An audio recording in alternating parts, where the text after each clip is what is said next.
Hey everybody, welcome back to Magic Orthodoxy. My name is David and this is a Magic Review.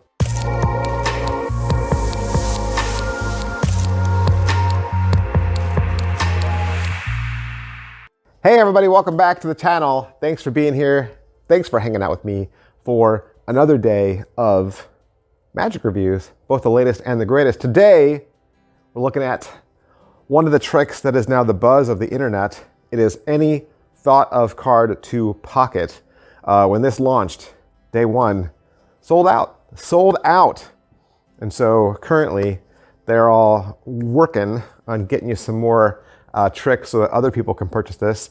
Any thought of card to pocket, Geraint, Clarke, and Christian Grace, $30 at illusionist.com. I had this for 2 weeks, 3 weeks, something like that.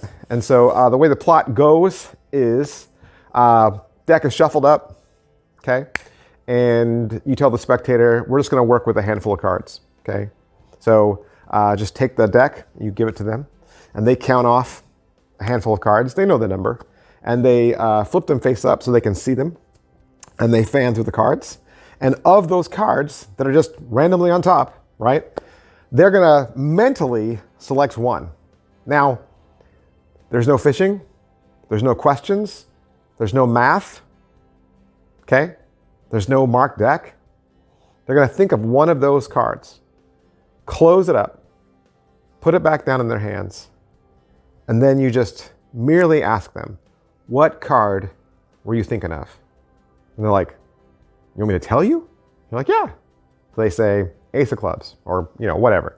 And you say, okay, you had a certain number of cards in your hand, you know you did, count down to the table. They count that stack down to the table and one card is gone, vanished. And it's been in their hands the entire time. You have not touched it. You have not touched it. You then say, wouldn't it be interesting if that card was now in my pocket? You reach into your pocket and pull out the card they named. There's no force. There's no force, and literally, if you did this with another person, the card would be different. Yep. And the cool thing about this is, even though you're getting the gaffs to do this, right? They're going to give you all the magic. They're going to teach you several ways to do this. They are going to teach you a method using a marked deck, and they are going to teach you a method using a standard deck, and they'll even teach you a method that's a do as I do with 2 decks. So you're really getting a lot here. All right, so let's say you pay $30 to illusionist.com. What will you get? You're going to get 8 cards. That's it. You're going to get 8 gaffs. And that's all you need. There's a little envelope that it all comes in. Of course, you'll get the download code too. And the download code will take you out to the internet and give you teaching. It's all almost 2 hours. Maybe it's 1:45, but it's somewhere in the ballpark of 2 hours. Is it what I thought? I didn't know what to think. I mean, you can watch the trailer and they're literally showing this trick to several named magicians and they're floored. So yeah, I didn't have a clue as to how this would work. It is well made. United States Playing Card Company cards. It should fit seamlessly inside of your standard deck. What's the overall quality and production value of the video? Illusionist always makes great videos. You got G Clarke and Christian Grace sitting in a room and they're talking through everything. And so the videos are broken up into different categories. And so there's an intro and a history video that's about 8 minutes long where they literally just talk about how the trick came about. The main effect that I described to you is a 26-minute file. And so they'll both take turns talking about the different aspects of the trick. Then there's a jam session that's called Variations. It's about an hour. And in that hour, they'll tell you 2 ways to do it without the gaffs. So one, like I said, with a marked deck, and one with a standard deck. Obviously, when you don't use gaffs, that requires more sleights, right? Gaffs oftentimes eliminate or at least alleviate some of the need for sleights, but when you remove gaffs and trick cards, obviously they're going to be more sleight heavy. There's a 2-deck do as I do. There's some ideas to do a card from the spectator's pocket. There's a do as I do with a single deck, and they'll even discuss what happens if it should go wrong. Then there's an outro and some crediting that's about 5 minutes, and then there's a funny outtake video that has bloopers in it that's about 3 minutes long. Pocket space, all the cards just get added to a standard deck. Okay, so you're going to add those cards into the deck, obviously removing the cards that they replace, and that deck will now do that trick. If you were going to ask, well, could I continue to use the deck after that? You could, but it wouldn't be a full deck. You can't leave those gaffs inside the deck. You would need to remove all eight cards. How are the angles? The trick does have some angles, it does, but throughout the entire routine, you're pretty much in charge. So even though the deck is in their hands, you're giving the spectator very clear instructions. So that shouldn't be an issue. And G will actually talk about a few different instances where the spectator kind of ruined the angles, but it's nice to hear his stories because he's giving you that kind of heads up in advance, and he tells you how to get out of that. So it really, I think 99% of the time, it shouldn't be an issue at all. Can they be inspected? That's the other great thing, is it's going to feel like the spectator inspected everything because you're handing them the deck. They're counting off the cards. They turn the cards face up. They make the spread. They look for their card. They close it back up. They count the cards down to the table. So all of that is done in their hands. So that's going to feel like they inspected it. After that moment, you will take control of their cards, turn them over, spread them, show them that their card is gone. So they'll hold the cards and you'll hold the cards at the right moments of each phase of that routine that'll make it feel like totally normal deck. Sleights and difficulty level. The main trick is sleight free. Sleight free.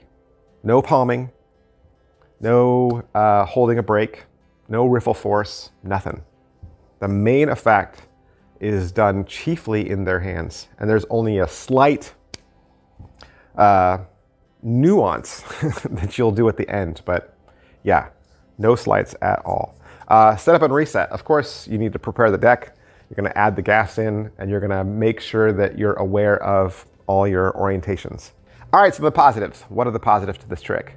It's a good trick that has two solid stunners.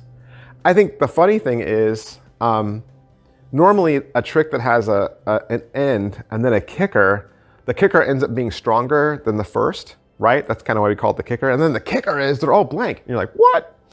I think with this trick, the stunner is really the first part. You know, when they have the cards in their hands and they count the cards down to the table and one is gone. That is the height of this trick. I mean, really it is. To say that you're now going to turn the cards over and show them their card is gone, that's not really a kicker because they already know it's gone, right? All that is a prover. So even though there's two moments that take place and you as the magicians are thinking to yourself, oh, and now I'm going to show them their card is gone, I think all that does now is prove it. The stunner is when they count and the card is gone. It vanishes in their hands. That's the height. And I think even for some people, that might be the end. I mean, you could even try it. You could try it. You could just try to act like, well, that was the end of the trick, and you're gonna, take the cards back, and they're gonna be, wait, let me check, let me look. Well, then if they say that, then okay, you can turn them over and show them, right? So I guess you could do it one of either way, but I think the height of that trick is really the card vanishes from their hand. Negatives. All right, so what are the negatives?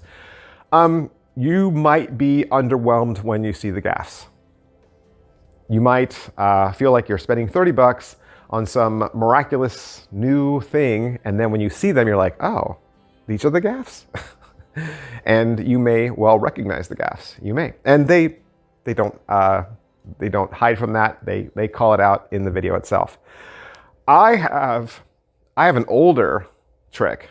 So the one that they reference, fine.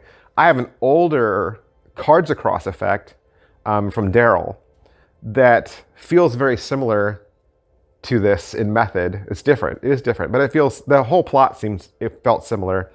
They do credit Daryl in the credits, but seeing the gaffs, you might feel like, well, I've seen these before, and you have. Is it worth your money? It's $30. $30, and you really do get above and beyond. If you just want the trick and you just want to watch the one file that tells you how to use the gaffs, you can do that. If you want to watch the additional file and learn the trick with a mark deck or learn the trick with a regular deck, you might be the kind of person that's into that, but you don't have to be. So it's lovely that they give you the option, right? Nobody's forcing you to learn the other effects. But if you want to, they're there. So I really feel like this is another instance where E really went above and beyond to give you the best bang for your buck. And I think that a trick like this plays great for an audience. You know, anything that you can do where it happens in their hands, the spectators, you know, totally in control of most of the effect, I think that really blows them away. And so kudos to E for doing this. And I think if you're the kind of person that doesn't really do a lot of card magic, but you'd love to do a stunner that kind of has maybe some more magical mystery to it and less sleight of hand, because you know there's those two elements, right? There's definitely a lot of card tricks where they say like, well, watch me deal out the 4 aces, right? Or watch me deal 5 hands of poker. And in those instances, you're definitely leaning towards a person who's more of a card shark, right? Like I've been practicing for 20 years at cards. I know my way around cards. And then they're just amazed at your sleight of hand. But in a trick like this, I think there's no explanation. It wasn't sleight of hand. And you can achieve that miracle with a handful of cards and literally no sleight of hand. So awesome project. And I want to thank Geraint Clarke and everybody down at Illusionist for allowing me to have this. And when it comes back in stock, that's where you want to go, illusionist.com. Thanks guys. I'll see you next time. Bye.